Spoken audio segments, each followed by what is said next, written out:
Thank you all for coming. The reason I'm here, clearly breaking SPAD rules, is to clear up the utter mess that was created by my lackey yesterday, making the entire country unified in anger and almost losing me my job. I'm sure you're aware we can't have a nation united against government, so I will clearly lay out the terms and conditions of splitting social media and opinion whilst getting the general public to doubt the press.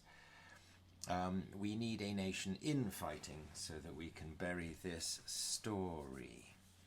And let me show you how.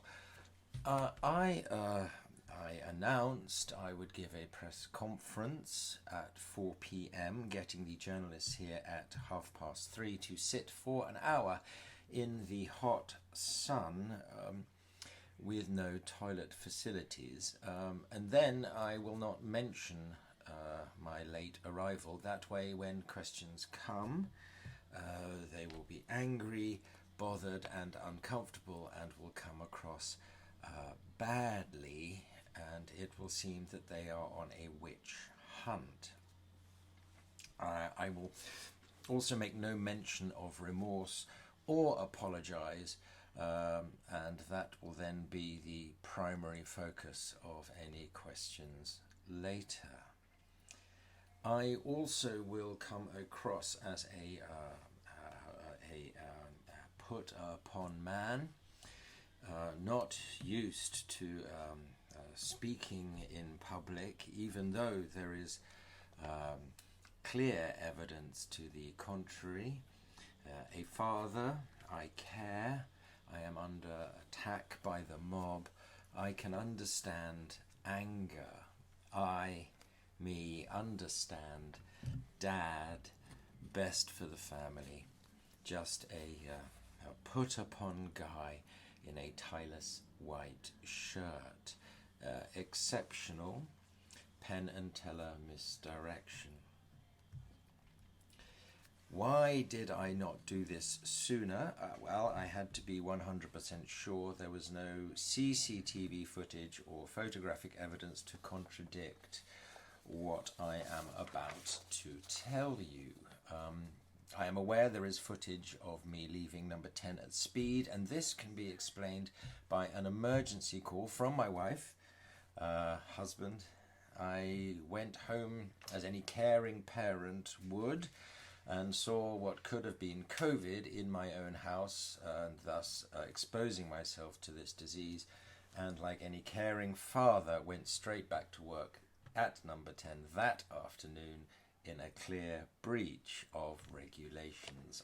Me, father, understanding, caring. Being a understanding, caring father, and regardless that my wife's brother lives in London and there is government support for childcare in COVID cases, which I could easily have access to, in my caring and understanding way, and without taking medical advice, expert or no, I decided it was best for all if I drove to Durham. I did not tell the Prime Minister, as there were lots of things I do without telling him, as it would simply confuse him. I did not consider when I took this journey toilet breaks or refueling in this instance, as I do not make mistakes, but let me use that word mistake again sooner. I did not break the law. Child safety rules in domestic abuse case and domestic abuse cases only gave me exactly the loophole I needed to justify myself. Caring, put upon dad, humble. Fortunately, my sister lives nearby. She may be a director of iDocs, the company responsible for the CV19 track and trace app, and of course the postal voting that got Boris into power. But I won't mention that, as Twitter will spark discord regarding conspiracies and Brexit, and hopefully go down the Ramona route. change the narrative from I, me to we.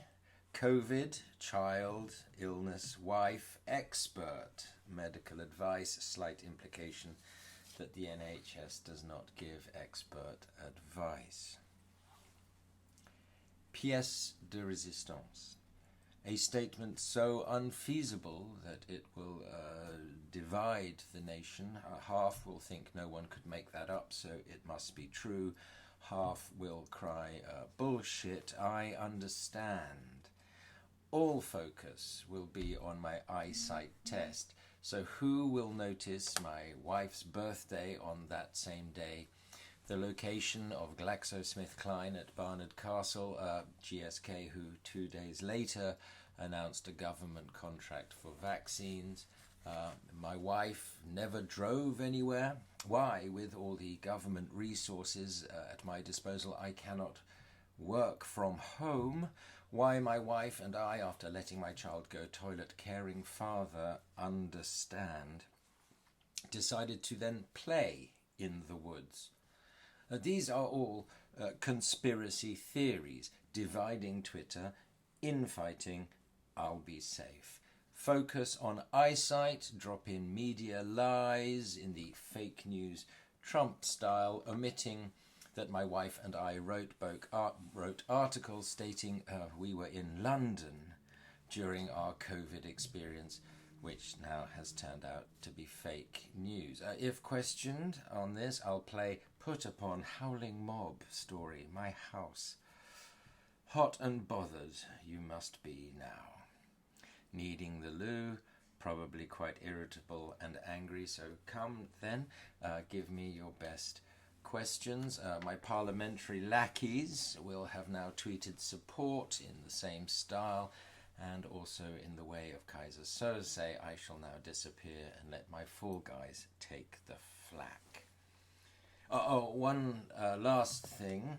When I leave, you may catch me when I think I'm off camera smirking, and that is because I know I have got away with it, and there is fuck all you can do.